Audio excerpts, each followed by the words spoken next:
Well, with Trump, this is the new normal. There's no way avoiding it. So countries are trying to look at how do they cope, respond, and mitigate the harmful effect. But if you look at it over time, you cannot disagree with the US significantly. That's my considered view. Okay. I could be wrong, and I should be allowed to get it wrong. It's part of our profession as an academic. Over time, if you look at tariffs that US products, okay, attract outside the US markets, historically, it has been very high. In fact, as high as 80% for some countries. But if you look at it relative to goods coming to the US and the level of tariffs that are applied, US has undermined its own competitiveness with time. And you can see why Trump, and it's not just Trump, there are strong economists backing this intervention. If you look at the discussion in the US, in fact, in the development space, in the last 5 years, US is of the view largely that through immigration and many other policies, US competitiveness has been undermined. Their manufacturing, especially in the steel sector and all of that. So there's a need to rebuild. And one direct way of doing so is to restore some level of parity in terms of tariffs. It's a more direct approach. Of course, in terms of the aggressiveness with which and the lack of consultation and all of that may create some kind of uncertainty, but it's the new normal.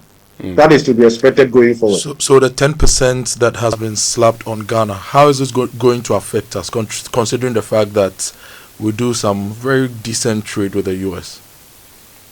Well, you have to look within and see how you can improve efficiency. There isn't much. We don't have the bargaining power to negotiate on that. Okay, it's going to have some implications. But if you look at our export again to the US and many other countries, I think we should also be looking at diversification. And if you look at intra-regional export or trade, in fact, if Ghana will focus a bit more under the African Continental Free Trade, because that also comes with a lot of value addition, I think those are the things that we should be exploring, and perhaps through the AU, we see how we can negotiate from position of strength.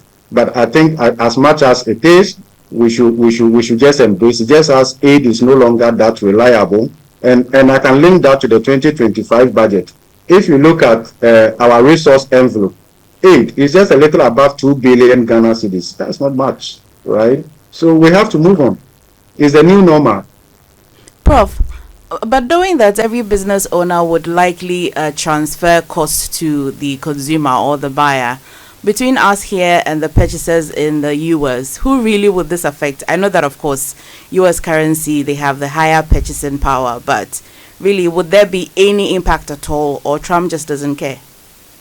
Well, Americans will feel it because the tariffs would essentially cause prices to rise marginally. They are also looking at other mitigation measures that they will put in place to cushion their citizens. So that is how they are looking at it. Of course, it may also affect our exports to the US and all of that and other countries. But this I say this is the new normal. So we have to incorporate that in our export strategy. We have to incorporate that in our industrialization policy. We have to incorporate that in our national economic strategy, and then also we have to incorporate that within the continental free trade area. So if you look at how other countries are responding, they are not responding from individual basis. They are looking at a group approach, right? EU and the rest of them. That is how we should be looking at it. But again, what will also happen is that a lot of countries will look beyond maybe the US market and see how they can increase their participation within the regional markets or other market that would want to explore. I think those